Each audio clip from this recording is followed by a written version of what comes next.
City news के खास कार्यक्रम के तहत आज हमारे संवाददाता बिट्टू कुमार ने जदयू के जाने माने नेता एवं कहलगांव विधानसभा से जदयू के भावी उम्मीदवार शुभानंद मुकेश के साथ खास बातचीत की।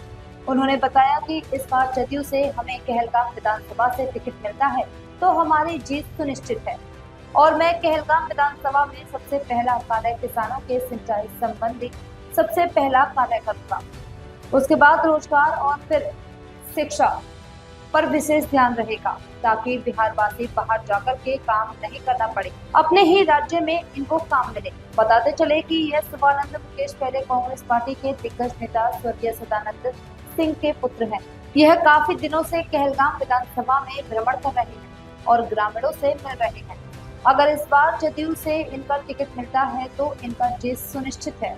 नमस्कार, आप देख रहे हैं सिटी न्यूज। मैं हूं बिट्टू कुमार। आज हम जदयू के नेता से मुलाकात करने के लिए आए हैं। उनसे जानेंगे कि क्षेत्र में जाके भ्रमण कर रहे हैं तो क्या जनता के बीच जाकर के क्या रुझान मिल रहा है और इनसे जदयू की तरफ से इसको आश्वासन मिला है कि इस बार कहलगांव विधानसभा से इनको टिकट दिया जाएगा। तो आपका स्वागत है सर। धन्यवाद। मैं इंजीनियर शुभानंद मुकेश, प्रदेश महासचिव जनता दल यू।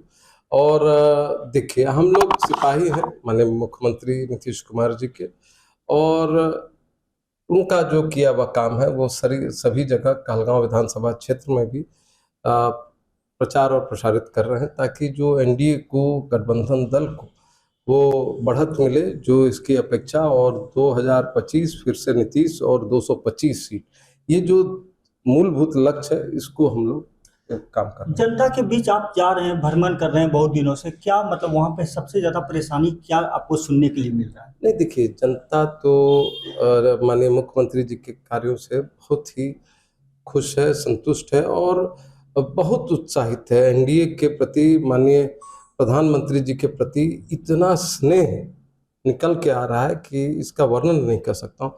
और स्थानीय समस्या तो कहीं भी किसी ग्राम में रही जाती है, कहीं सड़क की समस्या हो सकती है, कहीं नल जल की समस्या हो सकती है, तो इस तरह की समस्या तो रहती है। लेकिन अमूमन सभी जो हम लोग के वयोवृद्ध हैं या हमारी महिला बहन है जो अभी आजीविका के माध्यम से जिनको 2 लाख का ऋण दिया जा रहा है या 125 यूनिट जो फ्री की गई है बिजली, तो सब में उत्साह है। और मुझे नहीं लगता कि 225 का जो लक्ष्य है वो हम लोग को कठिनाई होगी। हम आपके यहाँ पे कहलगांव विधानसभा पे बीजेपी का सीट है, ये कैसे मतलब कि आपको कैसा मतलब लग रहा है? आश्वासन किस तरह का मिला है जो आपको बीजेपी का क्या टिकट कट सकता है? नहीं, देखिए, दोनों घटक दल ही है और दोनों घटक दल के बीच में ये समझौता होता है। अब क्या निर्णय होता है वो शीर्ष नेतृत्व पर निर्भर करता है। तो घटक दलों के बीच तो अमूमन समझौता होता है और जो समझौता होगा, जो वहाँ का शीर्ष नेतृत्व का डिसीजन होगा वो मान्य होगा। आप इंजीनियर हैं, एनटीपीसी हमारे क्षेत्र में है, आप भी जाते होंगे घूमने के लिए, तो वहाँ की स्थिति आप देखिएगा कि पूरा जर्जर है, टूटा हुआ रोड है। एनटीपीसी जो संस्था है ये भारत सरकार की संस्था है और यहाँ पर जो उनका कार्य क्षेत्र है, उसके अलावा जो सामाजिक सरोकार के तहत उनको जो कार्य करना चाहिए वो दायित्व के तहत में कहाँ क्या है, मैं इस अभी पद पर हूँ नहीं कि मैं इसकी समीक्षा कर सकूं या उस तरह की बात। मैं जरूर जाता हूं और अगर कभी मौका मिलता है तो निश्चित ये कहता हूं कि ज़रूरत है ज़्यादा ध्यान देने की, लेकिन पार्टी के कार्य में ज़्यादा मैं अपने को लीन करता हूं और एनटीपीसी से उतना सरोकार में। आप पहले कांग्रेस में थे और जदयू में इधर सम्मिलित हुए हैं, तो क्या लगता है कांग्रेस और जदयू में क्या अंतर है? देखिए, कांग्रेस 2021 में मैं कांग्रेस छोड़ के जदयू में आया था और इसलिए क्योंकि जो सर्वांगीण विकास माननीय मुख्यमंत्री जी ने किया और बिहार का जो 2005 के बाद चेहरा बदला है, इससे कहीं ना कहीं पूरा बिहार उनके प्रति आकर्षित है। और मैं एक अदना सा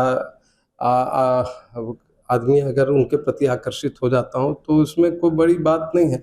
बड़े दल के लोग, सभी लोग उनके प्रति आकर्षण रखते हैं और सब जा रहे हैं, तो मैं भी उसी के तहत उनका, क्योंकि उनकी वो भी खुद भी इंजीनियर है, मैं इंजीनियर रहा हूँ और एक मानस पिता के स्वरूप में वो जिस स्वभाव में मुझे देख रेख करते हैं, ध्यान देते हैं, तो मुझे लगता है कि मैं बहुत आशीर्वादित हूँ इस मामले में कि जनता के बीच जा रहे तो कैसा रुझान मिल रहा है, कैसा प्यार मिल रहा है? जनता तो स्वतः जो चाहती है कि यहाँ पर स्थानीय लोगों को प्राथमिकता मिले, और मैं क्योंकि कहलगांव या धुआबे पैतृक आवास है वहाँ का हूँ, तो स्वाभाविक है जनता के बीच में ये एक भाव रहता है कि स्थानीय जो रहें उनको प्राथमिकता मिले।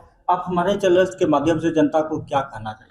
यही कहेंगे कि 2025 फिर से नीतीश और 225 माननीय मुख्यमंत्री जी के सर्वांगीण विकास को, और इस बार जो 2025 से 30 का जो समय है जहां पर केंद्र में यशस्वी प्रधानमंत्री नरेंद्र मोदी जी की सरकार है और बिहार को जो विशेष सहायता मिल रही है और बिहार जो आगे बढ़ रहा है, तो ये एक सुनहरा अवसर है पूरे बिहार की रूपरेखा को बदलने का। और इस बार जो है नौकरी और फैक्ट्री, यही दो लक्ष्य है इस सरकार का, और मैं मानता हूं कि इसमें भी हम लोग जैसे माननीय मुख्यमंत्री जी ने घोषणा की है कि 1 करोड़ नौकरी और फैक्ट्री, यही चीज़ लगना है। बस बाकी आधारभूत संरचना में हम लोग बहुत आगे बढ़ चुके हैं, बहुत राज्यों से बहुत आगे हैं।